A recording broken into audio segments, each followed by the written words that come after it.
नमस्कार, good morning मेरे banking industry से जुड़े सभी मित्रों। आपका इस फेसबुक लाइव में स्वागत है। बहुत दिनों से सोच रहा था, विचार कर रहा था कि बहुत सारे विषय इकट्ठे हो गए जिसके ऊपर आप लोगों से कुछ बातचीत करनी चाहिए। हालांकि 2019 में रिटायरमेंट के साथ ही ट्रेड यूनियन की सारी गतिविधियां छोड़ दी, लेकिन बैंकिंग इंडस्ट्री से जो जुड़े मुद्दे हैं उस पर वॉइस ऑफ बैंकिंग हो या अन्य कभी कभी प्लेटफॉर्म पर कुछ ना कुछ लिखता रहता हूं, विचार करता रहता हूं। लेकिन पिछले कुछ दिनों से कुछ बातें ऐसी आ रही हैं सामने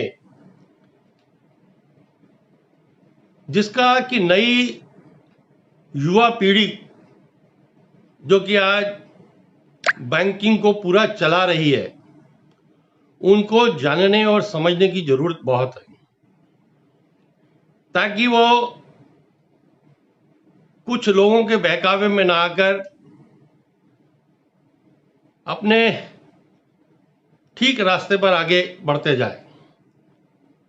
क्या होता है कि अगर उनके पास पूरी जानकारी नहीं है तो उनको बहुत तरीके से अलग अलग फीडबैक देकर उनको समझाया जाता है।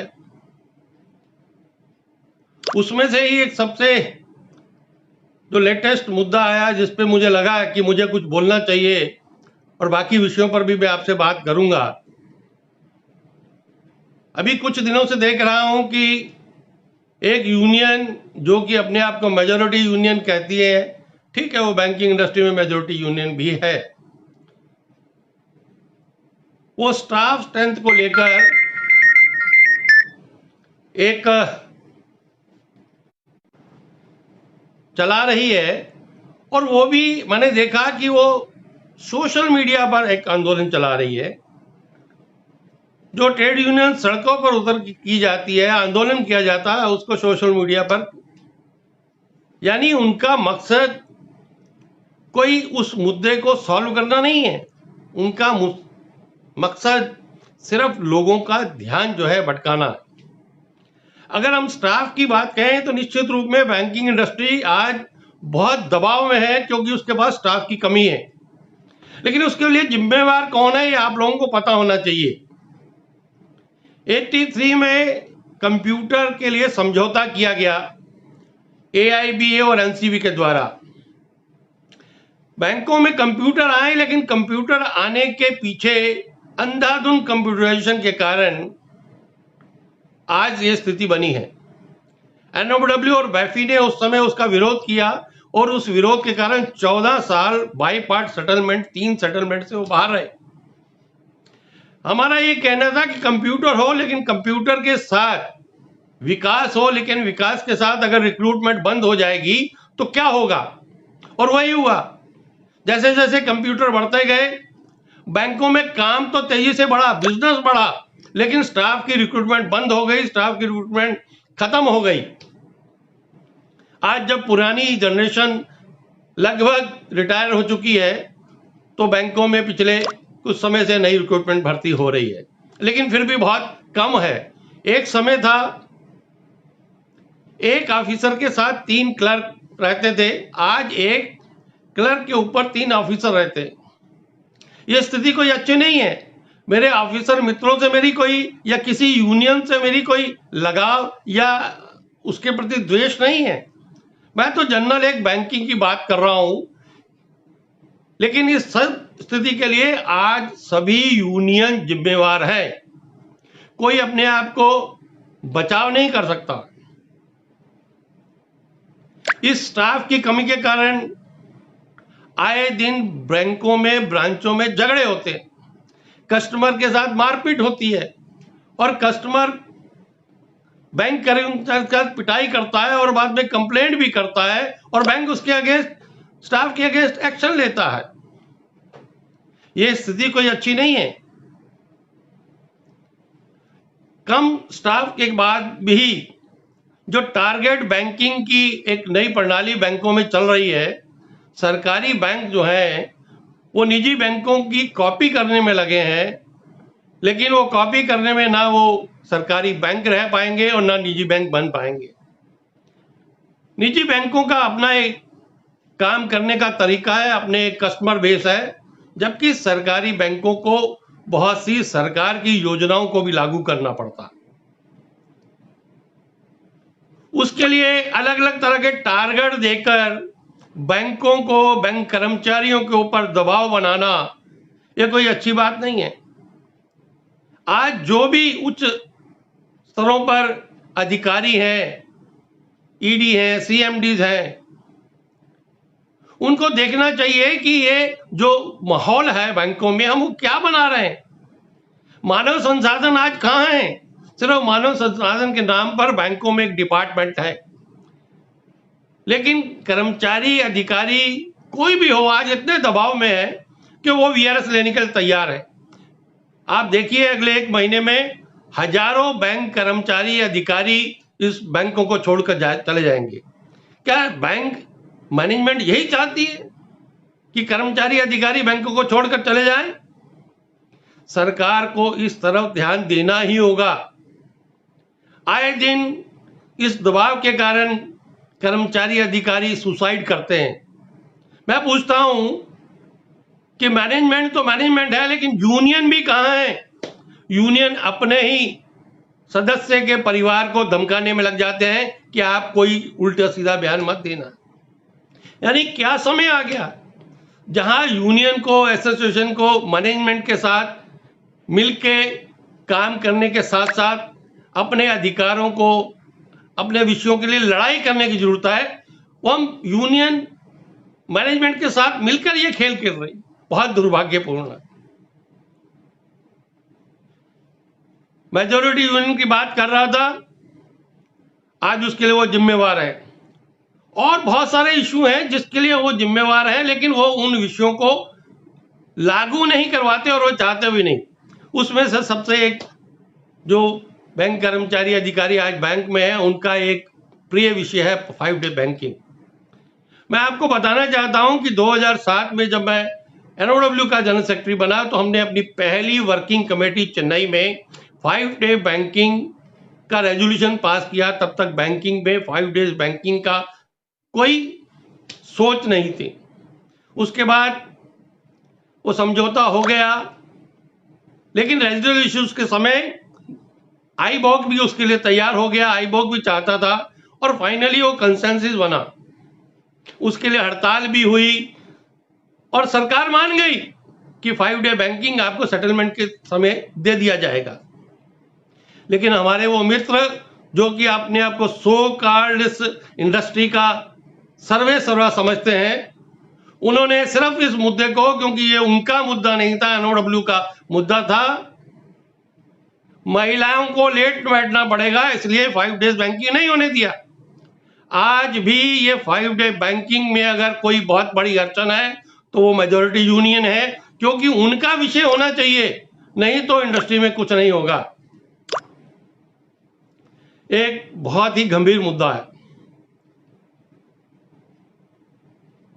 बाईपास सेटलमेंट हो, 11वां सेटलमेंट, आज 12वें की बात चल रही है। सरकार चाहती है कि दिसंबर तक ये सेटलमेंट पूरा किया जाए।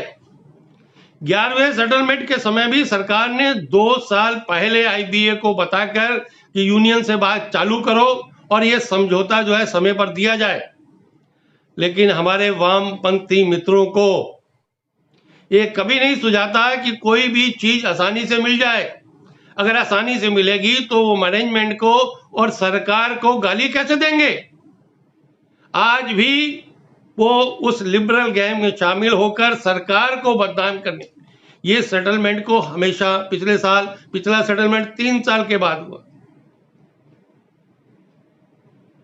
आज सिर्फ मेजॉरिटी यूनियन जो है वो जिम्मेवार नहीं है, बैंकिंग की बाकी यूनियन भी क्या कर रही हैं, लेकिन वो उनके खेल में शामिल हो गई हैं।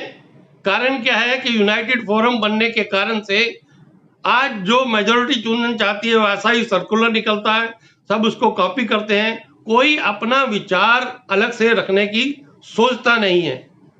ये एक बहुत गलत ट्रेंड है जिसकी ओर जो है बैंकिंग इंडस्ट्री बढ़ रही है। तो नए मित्रों को, नए बैंक कर्मचारियों को, अधिकारियों को इस बारे में सोचना पड़ेगा कि आगे आज तक क्या होता रहा है।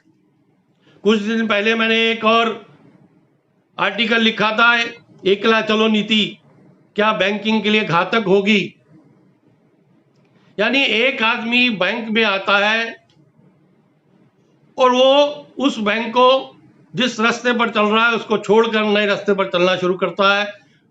कोई सर्कल बढ़ाता है, कोई आरओ बढ़ाता है, कोई अलग तरीके से काम करना शुरू करता है। यानी इतनी बड़ी इंडस्ट्री, उसका अपना एक लंबा काल होना चाहिए, एक प्लानिंग होनी चाहिए, लेकिन एक 3 साल के लिए आया आदमी उस बैंक को उठा पटक करके अपना टारगेट पूरा करके बाहर चला जाता है और बैंक का भट्टा बिठा देता। मान लो उसने उस बिजनेस को पूरा कर भी लिया, तो बिजनेस पूरा किसकी कॉस्ट पर हुआ? जिन कर्मचारियों, अधिकारियों ने अपना मैक्सिमम अच्छा समय बैंक को दिया, उसके साथ वो क्या व्यवहार करता है?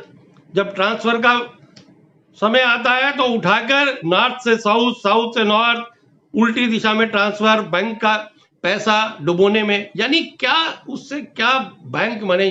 कोई भी बैंक हो, सभी बैंक उस रास्ते पर है।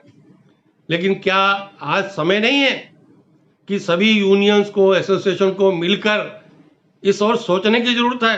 अगर ऐसा ही चलता रहा तो आने वाले समय में जो निजी बैंकों में उस समय हाल था कि रात को 12 बजे कर्मचारी घर आता था, आज वैसा ही माहौल बनता जा रहा है।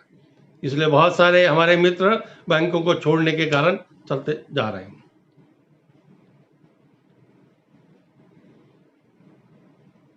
एक और मुद्दा जो कि गंभीर है वो है हमारे रिटायर्ड और पेंशनर्स बैंक कर्मचारी अधिकारियों का, जिन लोगों ने अपना पूरा जीवन देकर बैंकों को आज इस स्थिति में पहुंचाया है।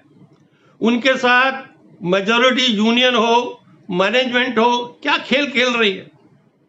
यानी सरकार अगर कुछ पेंशनर्स को दे दे, जैसे फैमिली पेंशन को रिवाइज किया, तो क्रेडिट जो है वो सो कॉल्ड मेजॉरिटी यूनियन लेना शुरू कर देती। अभी सरकार ने, आईबीए ने 2002 से पहले वालों का डीए 100% न्यूट्रलाइजेशन वो दिया है, उसका भी क्रेडिट वही ले रहे हैं। लेकिन कोई उनसे पूछ सकता है कि वो 3 सेटलमेंट जिसमें वो राजा थे, ये टेम्परिंग डीए का फार्मूला कौन लाया था? उस समय उन्होंने विरोध क्यों नहीं किया? यानी पहले लोगों का सत्यानाश करो, फिर सरकार या मैनेजमेंट कुछ दे दे तो उसका क्रेडिट खुद लो। भैया ये जो चीज है ये बहुत दुर्भाग्यपूर्ण है। पेंशन रिवीजन में भी जो टांग अड़ाई जा रही है वो बैंक तो अड़ा रहे हैं, लेकिन इन मैनेजमेंट के साथ साथ ये जो मेजॉरिटी यूनियंस पर रिटायर्ड लोग आज काबिज हैं, वो नहीं चाहते कि पेंशनर का पेंशन रिवीजन हो। और एक और उन्होंने खिलवाड़ किया पेंशनर और रिटायरीज के साथ। एक आईबीए की पॉलिसी, उसको कहा कि अफोर्डेबल बनाएंगे, 2 लाख रुपए की अफोर्डेबल पॉलिसी बना दी। उसमें अगर वो 1 लाख रुपए का टॉप अप लेता है तो 2 गुना ज्यादा उसका प्रीमियम हो गया। यानी क्या आप पेंशनर और रिटायर्ड को जिंदा मारने की साजिश कर रहे हो? शर्म आनी चाहिए ऐसे दलाल यूनियंस के नेता, चाहे कोई भी यूनियन हो या आईबीए हो। सरकार को इसमें बीच में आना चाहिए। मैं बार बार कहता हूं कि रिटायरीज को, सभी को अपनी यूनियन, अपना कलर, ये सब छोड़कर इकट्ठा होकर लड़ने की जरूरत है। अगर वो चाहते हैं कि वो सरवाइव करें तो उनको इकट्ठा आकर अपने हितों को छोड़कर कॉमन हित के लिए फाइट करनी पड़ेगी। और उसमें इन जो यूएफबीयू के आज लीडरशिप है, इसको किनारे करना पड़ेगा, नहीं तो आपकी लड़ाई जो है ये कभी भी जो है सक्सेसफुल नहीं होने देंगे। मेरा और जो वर्किंग हमारे बैंक कर्मचारी अधिकारी हैं उनसे एक निवेदन है कि उनको लगता है कि आज वो बैंक को आगे लेके जा रहे हैं, निश्चित रूप से ले जा रहे हैं, लेकिन जिन्होंने अपने जीवन के 40-40 साल बैंकों के लिए, उस बैंक के लिए दिए, उसके साथ क्या होगा? वो जब बैंक में जाते हैं, ब्रांच में जाते हैं, उनके साथ जो ट्रीटमेंट होता है वो दुखी होते हैं, वो चाहते हैं कि हम बैंक में जाए ही नहीं, हम ब्रांच में जाए ही नहीं। मेरा आपसे निवेदन है कि ऐसे सभी रिटायर्ड हो, पेंशनर हो, कोई भी एक्स सर्विसमैन हो, कर्मचारी आपके पास आता है तो उसको दिल से उसकी सेवा कीजिए। वो जो चाहता है उसको करवा के दीजिए। वो कुछ नहीं चाहता, वो चाहता है कि आप कम से कम स्माइल करके एक जो उसका राइट है बैंकिंग का, उसको आप दीजिए। तो मुझे लगता है कि उनको ये भी नहीं भूलना चाहिए, कल वो भी रिटायर होंगे, उनके साथ क्या होगा। बहुत सारी बातें थी, बहुत सारी और भी बातें हैं, समय समय पर करता रहूंगा, लिखता भी रहूंगा। मैंने ट्रेड यूनियन के नाते आप लोगों से कोई बात नहीं की, किसी यूनियन से मेरा कोई लगाव या द्वेष नहीं है। मुझे लगा कि यह विषय है, गंभीर है, इसलिए आपसे चर्चा करनी चाहिए। इन सब मुद्दों को उठाने के लिए मैंने एक अपना प्लेटफॉर्म बनाया है, वॉइस ऑफ बैंकिंग। उसका एक YouTube चैनल भी है अश्विनी राणा के नाम से, उसका नाम अभी चेंज करूंगा। आपसे सबसे रिक्वेस्ट है कि उसके साथ जुड़ें, अपने सुझाव दें, और जो लोग इस काम में मेरा सहयोग करना चाहते हैं, मिलकर कुछ अपने चीज़ें शेयर करना चाहते हैं बैंकिंग इंडस्ट्री के लिए, उनका स्वागत है। वो मेरे नंबर पर मैसेज कर सकते हैं, किस प्रकार से वो सहयोग करेंगे। कोई रिसर्च का करेगा, कोई और किसी तरीका करेगा, और ऐसा कोई भी मुद्दा होगा जिसके लिए मेरी आवश्यकता होगी, मैं बैंकिंग इंडस्ट्री के लिए, क्योंकि बैंकिंग इंडस्ट्री के कारण ही हम जीवन में इतना कुछ कर पाए। अभी भी सिर्फ बैंकिंग इंडस्ट्री के बारे में सोचकर जो है कई बार कष्ट होता है, उसके कारण आज के साथ जुड़ने की कोशिश की है। कोई बात अगर किसी को मेरी बुरी लगी हो तो मुझे क्षमा करना। मेरा किसी को व्यक्तिगत ठेस पहुंचाने की मेरी कोशिश नहीं थी, लेकिन नई जनरेशन को बहुत सारी चीज़ें और भी हैं जो पता लगनी चाहिए। उसमें हमारे और भी बहुत मित्र हैं, शुक्ला जी हैं इलाहाबाद से, बहुत कुछ लिखते हैं, उनके लिखने में बहुत बड़ा दर्द होता है। तो ऐसे बहुत सारे सीनियर्स हैं जो कि समय समय पर जो है आवाज़ उठाते रहते हैं बैंकिंग की, चाहे रिटायर्स हो चाहे वर्किंग हो। अल्टीमेटली जब डिफेंस में कोई भी किसी पद पर भी रहा हो, किसी भी सेना में रहा हो, एक सर्विसमैन होता है, तो बैंक में भी कोई कर्मचारी, अधिकारी, एग्जीक्यूटिव वो एक्स बैंकर है। उसको उस प्रकार से इकट्ठे होकर बैंकिंग इंडस्ट्री को बचाना, बैंकिंग की फ्रेटर्निटी को बचाना, यही एक सोच होनी चाहिए। नमस्कार, धन्यवाद।